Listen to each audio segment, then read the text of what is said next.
हे बिस्किट तुम्ही पाहू शकता, हे कोकोनट आणि आटा बिस्किट आहेत। हे मी आज तुम्हाला अगदी घरच्या साहित्यात कसे बनवायचे हे सांगणार आहे। हे बिस्किट खूप पौष्टिकरित्या मी बनवायचा प्रयत्न केलेला आहे, त्यामुळे हे तुम्ही लहान मुलांना देऊ शकता। अजिबात याच्यामध्ये मी मैदा वगैरे वापरलेला नाही, पिठापासून हे बिस्किट तयार केलेले आहेत। चला मी दाखवते हे कसे बनवायचे ते।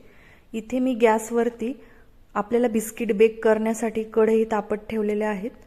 इथे मी 2 कढया तापत ठेवलेल्या आहेत, कारण बिस्किट बेक करायला थोडीशी जागा सोडावी लागते, त्यामुळे एका कढईमध्ये हे बेक करणं शक्य नाही। त्यामुळे हे कढई एक 15 मिनिट छान तापवून घ्यायचे आहेत। इथे आपण बिस्किट तयार करण्यासाठी अर्धी वाटी साजूक तूप आणि अर्धी वाटी इथे मी पिठी साखर घेतलेली आहे। आता ही पिठी साखर आणि हे तूप छान मस्त एकदम हलकं होईपर्यंत हाताने छान फेटून घ्यायचंय। इथे तुम्ही पाहू शकता, मी छान हाताने एकदम हलकं फुलकं होईपर्यंत एक 5 ते 6 मिनिट सतत हे फेटून घेतलंय। हाताने नसेल फेटायचं तर तुम्ही विस्कचा, इलेक्ट्रिक विस्कचा वापर करू शकता। आता इथे घ्यायचंय 1 कप भरून गव्हाचं पीठ। गव्हाचं पीठ मी घरचेच वापरलेलं आहे। त्यानंतर इथे घ्यायचंय डेसिकेटेड कोकोनट, एक अर्धा कप इथे डेसिकेटेड कोकोनट मी टाकलेला आहे। त्यानंतर आपल्याला बेकिंग पावडर लागेल। इथे 1 टीस्पूनचा जो मेजरिंग कप मधला जो स्पून आहे, त्यातला मी 1 टीस्पून एवढी बेकिंग पावडर इथे घालून घेणार आहे। इथे एक गोष्ट लक्षात घ्या, आपण बेकिंग पावडर घालतोय, सोडा नाही, हे लक्षात घ्या। त्यानंतर इथे व्हॅनिला इसेन्स मी घालते, अंदाजेच मी थोडंसं व्हॅनिला इसेन्स इथे घातलेलं आहे। आता आपल्याला हे सगळं मिश्रण हाताने मस्त मिक्स करून घ्यायचंय।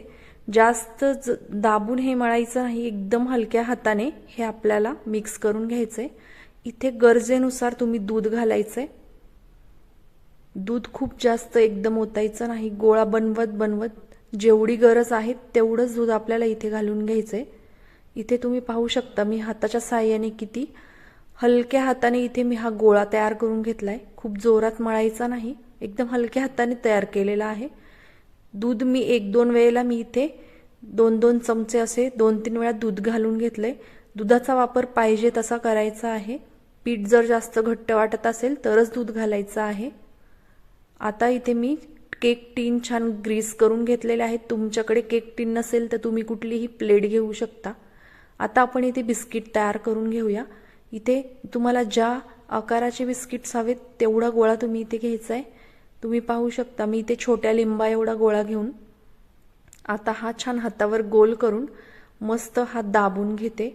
जर पिठाला जास्त चिर जात असतील तर थोडंसं दूध घालून हे मऊ मळून घ्यायचंय परत, कारण जर पीठ जास्त ड्राय झालं तर हे बिस्किट बनवताना ह्याला चिरा पडतात। इथे पाहू शकता, बिस्किट बनवून मी याला डेसिकेटेड कोकोनटमध्ये घोळवून घेतले। आता माझे बिस्किट सर्व तयार करून झालेले आहेत। आता आपण हे बेक करण्यासाठी कढईमध्ये ट्रान्सफर करूया। तुम्ही पाहू शकता, मी इथे बिस्किटच्या ट्रेमध्ये बिस्किट ठेवताना थोडी जागा सोडलेली आहे, कारण बिस्किट बेक झाल्यावरती ते एकमेकांना चिकटू शकतात, त्यामुळे थोडी जागा सोडायची आहे। इथे मी दुसऱ्याही कढईमध्ये बिस्किटची प्लेट लावून घेतली आहे आणि झाकण ठेवून हे 15 ते 20 मिनिटं छान बेक करून घ्यायचे। 15-20 मिनिटं झालेले आहेत। एकदा मी चेक करून घेते की बिस्किट आपले मस्त बेक झालेत। तुम्ही पाहू शकता, याला साईडने ब्राऊन कलर आलेला आहे आणि खालूनही किती सुंदर हा रंग आलेला आहे। बिस्किट असे साईडने ब्राऊन झाले की गॅस बंद करून थंड करून घ्यायचे। इथे मी 3 ट्रेमध्ये बिस्किट लावले होते।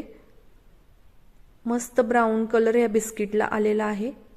तुम्ही पाहू शकता, हे सगळे बिस्किट मी एका प्लेटमध्ये काढून घेतलेत। किती सुंदर वाटत आहेत हे बिस्किट, खायलाही अतिशय सुरेख लागतात।